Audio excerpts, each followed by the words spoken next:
Picture this. It's late at night. You're hungry, so you call for a pizza. A friendly driver shows up at your door, hands over that warm box, maybe shares a quick smile. Seems simple, right? But what if that driver never makes it to the next stop? What if they step into the shadows and vanish forever? Pizza delivery might look like an easy gig, but for some, it turns into a real-life nightmare. Tonight, we dive into 3 true stories of pizza drivers who faced the unknown. These aren't made-up tales. They happened to real people, and to this day, no one knows the full truth. Lock your doors, turn up the lights, and let's begin. Who knows? The next knock at your door could be something else. First story. Way back in 1985, in the quiet town of Great Falls, Montana, Morris Davis Jr., everyone called him Bear, is just 23 years old. He's a fun guy, loves fixing cars, hanging out with friends, and he works part-time at Howard's Pizza to make some extra cash. Bear is big and strong, like his nickname, but he's kind-hearted, always ready with a joke. On April 5th, it's Good Friday, a calm night. The pizza shop gets a call around 8:34 p.m. for a delivery. No big deal, happens all the time. Bear grabs the order, hops in his car, and heads to 1015 6th Avenue NW. It's a house for sale, empty, with no one living there. But Bear doesn't know that yet. He pulls up around 9:15 p.m. The street is dark, quiet, no lights on in the windows. He walks up to the front porch, pizza box in hand. Witnesses later say they saw him there at 9:20 p.m., knocking. But what happens next? The door opens, and bang, a shot rings out. Bear stumbles back, hurt, but the attacker doesn't stop. Another shot. Bear tries to run, but he's pulled inside. More shots, over 8 in total, ripping through the silence. The killer drags him just inside the sliding glass doors, takes the delivery wallet with less than $300, and leaves everything else, Bear's own wallet, his coin changer. Then, gone into the night. When Bear doesn't come back to the shop, another driver goes to check. He finds the body, calls the cops. Paramedics rush in, including Bear's own brother, Cliff, who sees those cowboy boots and knows it's his little brother. Cliff does CPR all the way to the hospital, screaming, begging for Bear to wake up. But it's too late. Bear is gone. Police search the house, a model home broken into from the back. No fingerprints, no clear clues. Was it just a robbery? Or something more? Rumors fly. A love fight? Drugs? But nothing sticks.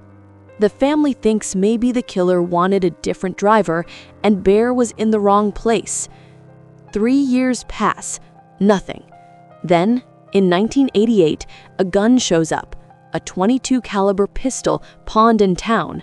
Tests say it matches the bullets. Hope. But wait, who owned it? A guy in Oregon, far away. He says it was stolen, but how did it get to Montana for the kill and back? More tests in 1995? Nope, not the gun after all. Back to zero.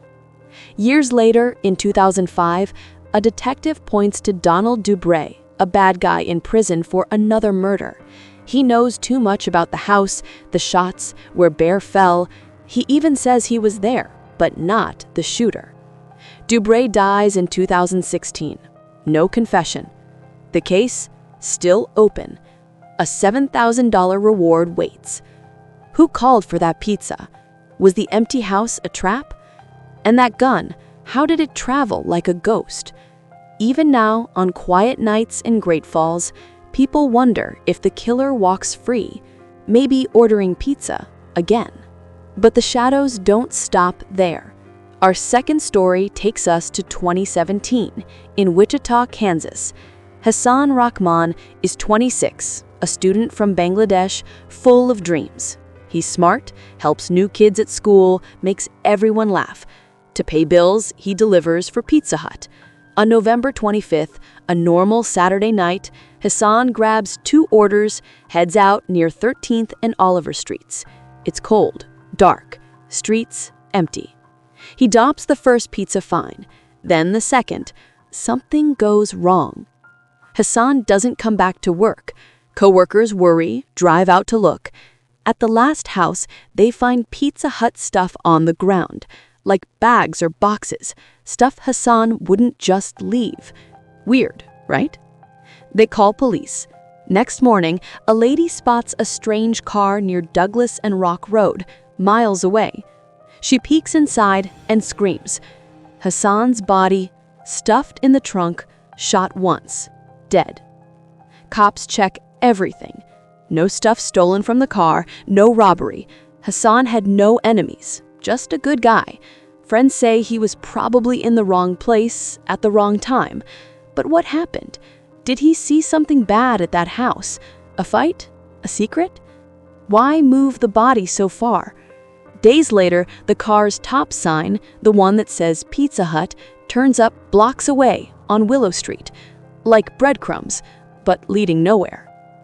Police talk to everyone, search the areas, nothing. No gun, no witnesses, no motive.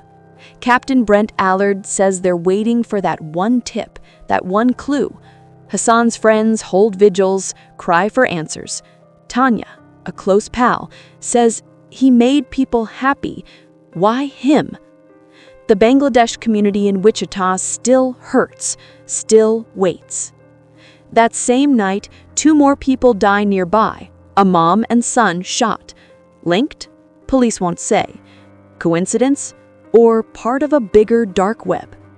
Years go by, 2018, 2019, now 2025, still unsolved. No arrests. Hassan's desk at school stays empty. His laughs echo in memories. What did he see that night? Was the delivery a setup? Or random evil? The trunk, the moved body, it all feels like a puzzle with missing pieces. And the killer? Could be anyone, even someone you know. Our third tale, fast forward to 2019 in Philadelphia, Pennsylvania. Bobby Jenkins is 30, works at Stacy's Pizza. He's reliable, always on time, maybe dreaming of a better life. One night, an order comes in. A big pie to a house under construction. Empty. No one lives there. But Bobby doesn't think twice, grabs the box, and drives into the dark. He pulls up, street silent, no lights on in the windows. He walks up to the front porch, pizza box in hand. Calls the number. Ring, ring, no answer. Then the back door creaks open. Shadows inside. Bobby steps closer. Pizza delivery, he calls. Bang! A shot to the chest. He falls, blood pooling. The attackers grab what they want, maybe cash, maybe more, and vanish. Neighbors hear the noise, call 911. Police find Bobby dead, robbed. The house? Vacant. A perfect trap. Just days before, another driver got robbed nearby, but lived. Was this the same crew? A setup from the start?